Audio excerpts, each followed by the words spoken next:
আল্লাহ তাকে মাটি হইতে তৈরি করেছেন, এরপর বলেন হয়ে যাও, তৎক্ষণাৎ সে হয়ে গেল।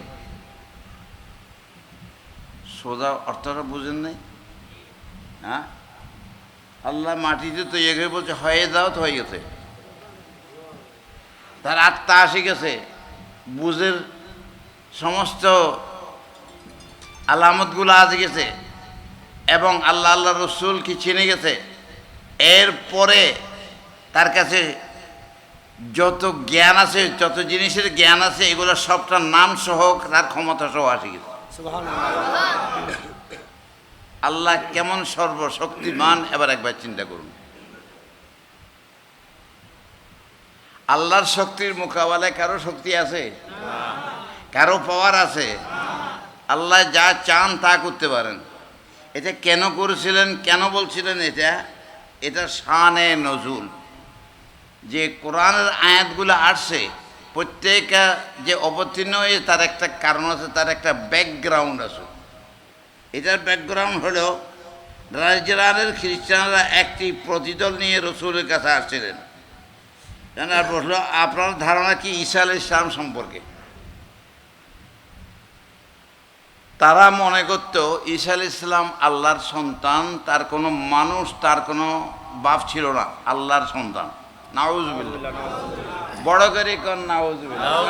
আল্লাহ পাক পবিত্র, আল্লাহর সন্তান হতে পারে না, আল্লাহর বাবা হইতে পারে না।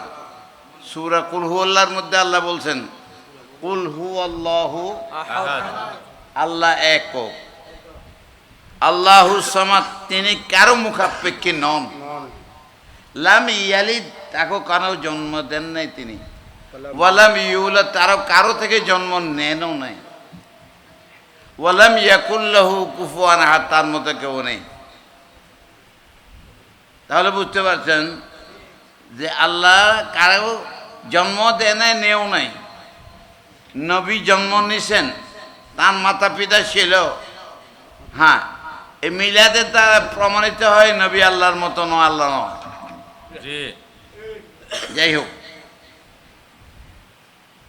তাদের উদ্দেশ্য ছিল ঈসা আলাইহিস সালাম আল্লাহর সন্তান। পড়েন নাউজুবিল্লাহ। এটা আল্লাহ খণ্ডায় দিচ্ছেন।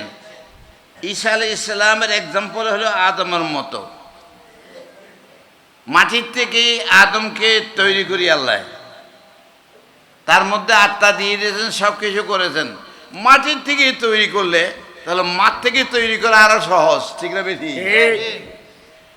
তার বাবা ছিল না, মাঠ থেকে তৈরি করেছেন জিবরিলের ফোঁকের দ্বারায়। এখন জিবরিলের ফোঁকের দ্বারা কেমনে তৈরি করেন তা কোরআনের মধ্যে আছে, কোরআনের মধ্যে ক্লিয়ার করে আছে।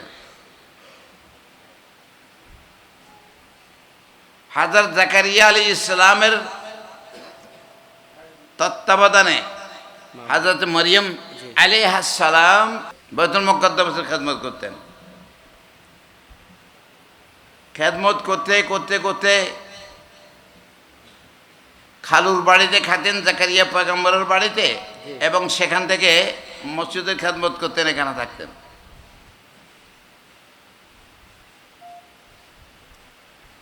একদিন হযরত জিবরিল আলাইহিস সালাম আসি তাকে বলল, তুমি আমাকে মানুষের ছবিতে দেখছো, আমি কিন্তু মানুষ না, আমি হলাম আল্লাহর ফেরেশতা জিবরাইল। সুবহানাল্লাহ। বলল কেন আসছেন আপনি? তোমাকে একটা সুসন্তান দেওয়ার জন্য। হযরতে মরিয়ম আলাইহিস সালাম বললেন আমার বিবাহ হয়নি। সাধারণভাবে বিবাহ শাদী ছাড়া, স্বামী ছাড়া সন্তান হয় না, আর তুমি আমাকে সন্তান দিবে, কিভাবে দিবা? বলে আল্লাহর অর্ডার, এটা আল্লাহর জন্য একেবারে সহজ। সুবহানাল্লাহ, সুবহানাল্লাহ। এটা কোনো কঠিন ব্যবহার না। বলে কেমন? বলে আমি একটা ফুঁক দিব তোমাকে, আর তোমার বাচ্চা হয়ে যাবে। সুবহানাল্লাহ। কথাগুলো বুঝতেছেন? জি। হ্যাঁ, পেঁচ নাই তো না, কোরআন আয়াত। তিনি একটা ফুঁক দিয়ে দিলেন, আস্তে আস্তে সন্তান হওয়ার আলামত দেখা যাচ্ছে। পেট বড় হচ্ছে, বাইতুল মুকাদ্দাসের মধ্যে তিনি বললেন এখানে থাকাটা আর ঠিক নয়, আমি এখান থেকে চলে যাই। তিনি চলে গেলেন। কোরআনে পাক বলেন ওয়াযকুর ফিল কিতাবি মারইয়াম ইয ইনতাবাযাত মিন আহলিহা মাকানান শারকিয়্যা। কোরআনে পাক 16 পারা, সূরা মারইয়াম, দ্বিতীয় রুকু। হ্যাঁ, দ্বিতীয় রুকু। মরিয়মের কথা স্মরণ করো, আলোচনা করো। আল্লাহ আলোচনা করেছেন, তিনি যখন নাকি একটু আলামত দেখা দিল, আস্তে আস্তে আস্তে আস্তে বাচ্চা বড় হচ্ছে, তখন চলে গেলেন পূর্ব দিকে, চলে গেলেন যেটাকে বলা হয় বাইতুল লাহাম। সেখানে চলে গেলেন। আস্তে আস্তে আস্তে আস্তে হলো, বাচ্চা হবার যখন সময় হয়েছে, এখন কি করবে? একবার বলে আমি যদি মরে যেতাম কত ভালো হতো। মানুষের সম্মুখে কি উত্তর দেব আমি? স্বামী তো দেখাতে পারবো না, আল্লাহর কথা বললে কেউ বিশ্বাস করবে না, ঠিক না? এখন কি করব?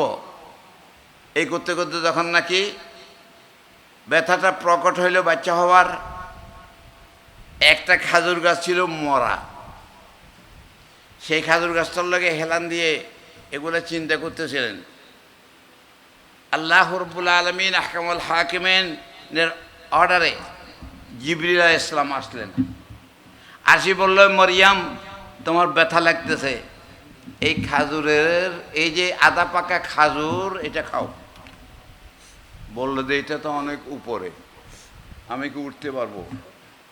বলল তুমি হাতটা এরকম তোলাও, আর ডালাটা নিচে আসবে, নাড়া দিলে খাজুর পড়বে। কিছু বুঝেন না আল্লাহর ক্ষমতা? হ্যাঁ, এখন হাতটা বাড়াইছে, ডালাটা আসছে, লাড়া দিয়েছে, খাজুর পড়তে, খায়, ব্যথায় চলে গেছে গা, বাচ্চা হয়ে গেছে। বাচ্চাটারা আদর করে, সুন্দর বাচ্চা, টুকটুকু সুন্দর। এখন কি করবে? জনসাধারণকে কি উত্তর দেবে? তিনি বললেন আমি এখান থেকে না যাই। আল্লাহ বলেন না, যেখান থেকে আসছো সেখানে যাও। বাইতুল মুকাদ্দাস থেকে আসছো, সেখানে চলে যাও। বলা আল্লাহ তোমার বান্দাদেরকে কি উত্তর দেব আমি? বলে তুমি চুপ মারে যাবা। কোরআন পাক 16 পারা, তুমি চুপ মারে যাও। ধরো তো 16 পারা ধরো, এই সে যাও না, এখান থেকে তুমি চুপ মারে থাকবা, কথা বলবা না। তারপরে হেরা তো রাগ করবে। বলে রাগ করলে তুমি দেখাই দিবা তোমার এই বাচ্চাটাকে, সদ্য জন্মগ্রহণ করা এই বাচ্চাটাকে দেখাই দেবো, বাচ্চাকে কথা বলবে। এখন সেখানে যখন গেছে, মানুষ একজন আর দুইজন না, পাড়ার নরনারী যা আছে সবাই আসছে। জিজ্ঞাসা করে বাচ্চা কোথায় পেল, কিচ্ছু কথা কয় না, চুপ মারি আছে। হতে হতে যখন নাকি বিরাট একটা দল উপস্থিত হয়ে গেছে, সবাই গালাগালি আরম্ভ করছে। তোমার বাপ বলা ছিল, মা বলা ছিল, তোমার সব কিছু ভালো ছিল, আর তুমি এত দুষ্ট হয়েছো, আমরা বুঝতাম না। বলো এখন সত্যি করি কথা বলো। তিসারে ফাশারাত ইলাই, ছোট বাচ্চার দিকে ইশারা করলো। ক্বালু কাইফা নুকাল্লিমু মান কানা ফিল মাহদি সাবিয়্যা। একটা ছোট্ট বাচ্চা দোলনার মধ্যে আছে, তার সঙ্গে কি করে কথা বলবো? এটা কি ঠাট্টা মস্কারি করো নাকি? এই কথা বলতে না বলতে এনে বাচ্চাটাই কথা বলে উঠছে। ক্বালা ইন্নী আব্দুল্লাহ আতানিয়াল কিতাবা ওয়া লাম ইয়াজআলনি জাব্বারান শাকিয়্যা ওয়া জাআলনি নাবিয়্যা। আল্লাহ আমাকে নবী বানাইছে, কিতাব দিছে। ছোট্ট বাচ্চা কই কিতাব দিছে? বই আলগায় দিত না, কিতাব আলগায়? আল্লাহ কিতাব দিছে, আমাকে সব কিছু দিছে।